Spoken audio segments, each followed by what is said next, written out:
শুধু আজকের দিনটার জন্য আপনাকে ভেবে নিতে হবে যে আমি বাংলাদেশের প্রাইম মিনিস্টার। এখন আমি যেহেতু বাংলাদেশের প্রাইম মিনিস্টার, তখন আমি যেটা করব আর যেটা করার উদ্যোগ নিব সেটা কিন্তু আপনি জীবনও পারবেন না, কিংবা আপনি নেবেনও না।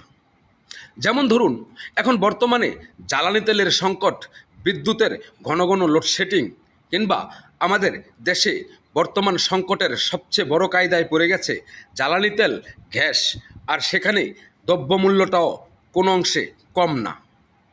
এখন আমি বাংলাদেশের প্রাইম মিনিস্টার, আমি যখন সাধারণ জনগণকে কম মূল্যে আর কম টাকায় খাবার তাদের মুখে তুলে দিতে পারছি না, কিংবা পারছি না আমি তাদেরকে পরিপূর্ণভাবে গ্যাস, জ্বালানি তেল কিংবা ওই বিদ্যুতের চাহিদা মিটাতে, তখন আপনার ভাবা উচিত যে কেন পারছি না। কারণ আমি আজ প্রাইম মিনিস্টার, আমার আগে যে প্রাইম মিনিস্টার ছিল না, সেও কিন্তু অনেক খাতে অনেক চুক্তি আর অনেক টাকাই ঋণ করে গেছে। এখন সেই ঋণের বোঝাটা তো আমার ঘাড়ে এসে পড়েছে, কথা রাইট?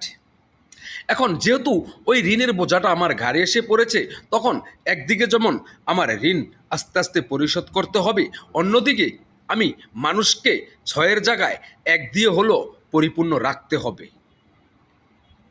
আর ঠিক এখন যদি আমি নতুন করে আবারও হাজার হাজার কোটি টাকা ঋণ করি, তাহলে ঋণের বোঝাটা কিন্তু আর ওই ঋণের শুল্কটা কিন্তু বাংলার 18 কোটি জনগণের মাথায় চাপবে।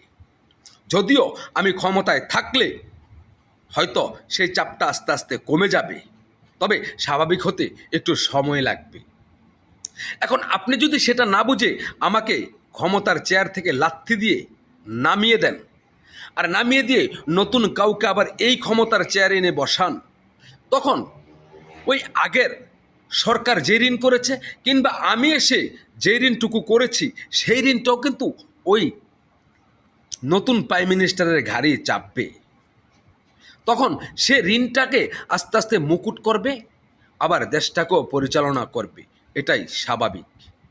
এখন আমি এই কথাগুলো বলার উদ্দেশ্য একটাই, আমাকে যদি আপনি 5 দিন ক্ষমতায় থাকার সুযোগটা না দেন, আর আমি যদি 5 দিনের আগেই যদি 2 দিনের মাথায় লাথি দিয়ে আমাকে চেয়ার থেকে নামিয়ে দেন, তখন কিন্তু দোষটা আপনি আমাকে দিতে পারবেন না।